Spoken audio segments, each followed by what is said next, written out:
नमस्कार दोस्तों, कलयुग के चमत्कार संतों की वाणी में आप सबका स्वागत है।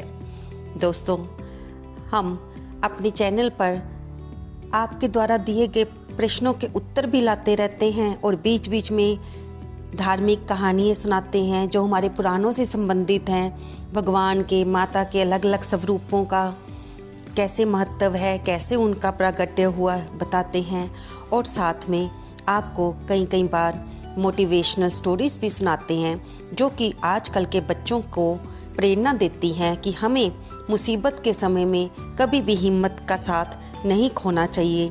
हिम्मत है तो हमारी कीमत है। आज हम ऐसी भगवान राम जी से संबंधित ऐसी बात लाए हैं जो सदियों से चलती आ रही है। हर समय के लोग भगवान राम के इस बात पर प्रश्न लगाते हैं कि भगवान श्री राम ने माँ सीता का त्याग क्यों किया। भगवान राम ने ये अनुचित किया। भगवान राम को ऐसा नहीं करना चाहिए था। कई लोग तो भगवान राम को भगवान प्रभु मानते ही नहीं हैं कि उन्होंने सीता का त्याग कर दिया, उन्होंने आम आदमी की तरह आचरण किया। दोस्तों, आज हम इसी बात पर थोड़ी सी चर्चा करेंगे। भगवान श्री राम एक धोबी के कहने पर माँ सीता का त्याग कर दिया, उन्हें वनवास के लिए भेज दिया। क्या ये उचित था? जरा इस पर हम अगर रोशनी डालें तो पहले तो हमें अपने मन की मैल को हटाना पड़ेगा। हम शुरू से ही ये सुनते आ रहे हैं, नहीं ऐसा अनुचित था, क्यों किया उन्होंने। तो जिस प्रकार शीशे पर धूल चढ़ जाती है और उसे साफ किए बिना हमें दर्पण में से अपना अक्स भी, अपना परछाई भी साफ नहीं दिखाई देती, उसी प्रकार इतने जन्मों की मैल हमारे मन पर भी पड़ी हुई है कि हम जो सुनते हैं उसे ही जल्दी से मान लेते हैं, उसकी गहराई में जाने का प्रयास ही नहीं करते।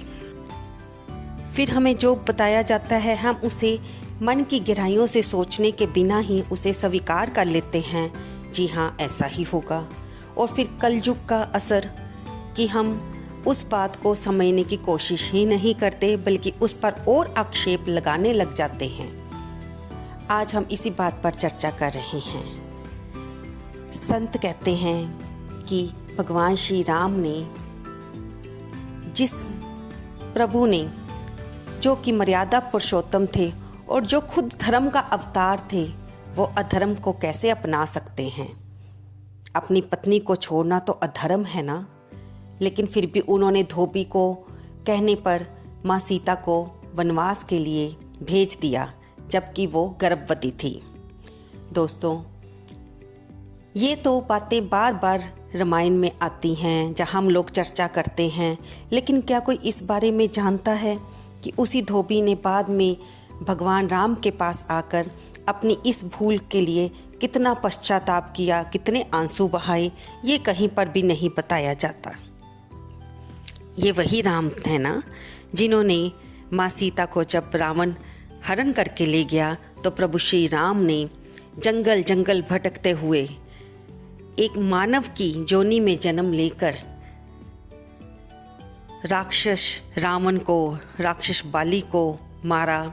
मेघनाथ, कुंभकर्ण, सब राक्षसों को मार डाला। इसका कारण कौन था? माँ सीता का हरण ही तो था ना।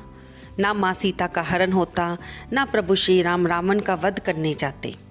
दोस्तों, हर चीज़ का कोई ना कोई कारण तो बनता ही है ना।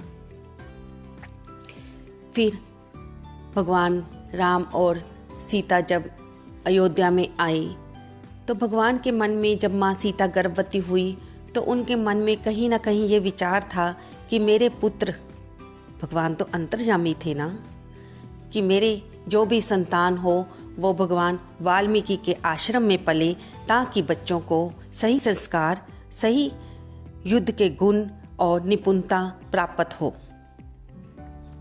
ये धोबी का आना तो एक कारण था। क्या प्रभु राम अपनी माया से सभी को समझा नहीं सकते थे? क्या प्रभु राम इस बात का खंडन नहीं कर सकते थे जिन्होंने माँ सीता की लोगों के कारण, ताकि लोगों के मन में प्रश्न ना उठे, उनकी अग्नि परीक्षा भी ली। तो क्या भगवान राम इन सब बातों को अपनी शक्ति से दूर नहीं कर सकते थे? प्रजा के मन के आवरण को साफ नहीं कर सकते थे? लेकिन उन्होंने ऐसा क्यों नहीं किया? क्योंकि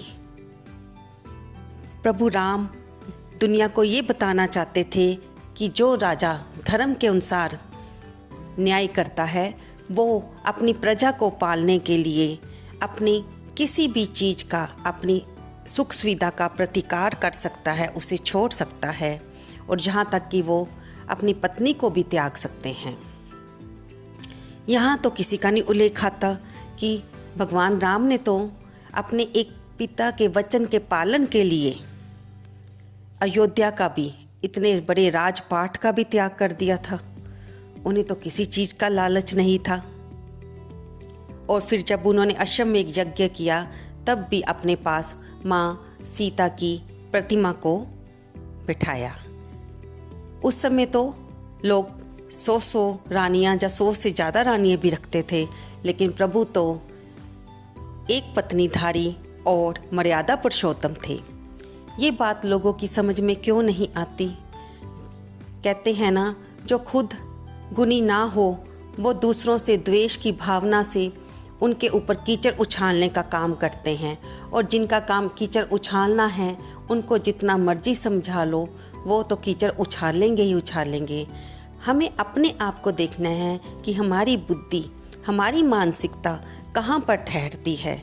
हमें अपने मन पर पड़ी धूल को साफ करना है, हमें अपने अंदर के दर्पण को साफ करना है, और ये तो अपने गुरुओं की, संतों की वाणी से ही हो सकता है, कथा सत्संग सिमरन से ही हो सकता है कि हम भगवान राम की जो दिव्यता है, जो उनकी धर्म पालना की नीति है, जो उनकी माता पिता की आज्ञा पालने की विधि है, उसको जानें, और उनके अनुसार हम भी अपने माता पिता की सेवा करें। कहीं सुनने में नहीं आता कि माँ सीता ने भी कभी भगवान राम से कहा हो कि उन्होंने अनुचित कार्य किया है।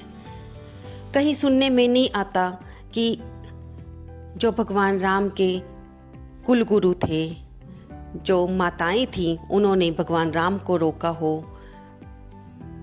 क्योंकि वे सभी जानते थे कि राम तो खुद धर्म के अवतार हैं और वे अनुचित कार्य कर ही नहीं सकते। इसके पीछे भी कोई ना कोई कारण होगा।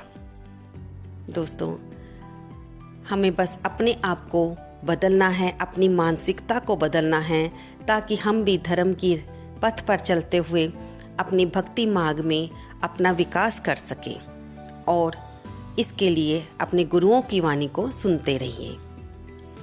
दोस्तों, यहीं पर हम आपको एक बात और बता दें कि 28 नवंबर 2022 को पंचमी तिथि है, यानी कि वो तिथि जब माँ सीता और भगवान श्री राम का विवाह हुआ था। सीता माँ मिथिला नरेश जनक जी की पुत्री थी, जो कि इस समय नेपाल में है, और नेपाल में ये त्यौहार बहुत धूमधाम से मनाया जाता है, क्योंकि वे सीता माँ को अपनी बेटी के समान समझते हैं। दोस्तों, अगर आप भी इस दिन भगवान राम और माँ सीता की शादी करवाएं या मंदिर में इनकी पूजा करवाएं, तो इसका अत्यंत पुण्य फल मिलता है, और आपके जीवन में आने वाले कष्ट भी दूर होंगे। आज हमारी ये चर्चा सारी प्रभु श्री राम और माँ जानकी के चरणों में समर्पित है, उनकी विशेष विवाह की तिथि पर, जो कि दिन सोमवार 28 नवंबर को है। दोस्तों, आपको हमारी ये आज की वीडियो कैसी लगी? कृपया इसे लाइक करें, शेयर करें, कमेंट करें और सब्सक्राइब करें। धन्यवाद दोस्तों। कमेंट बॉक्स में श्री राम अवश्य लिखें।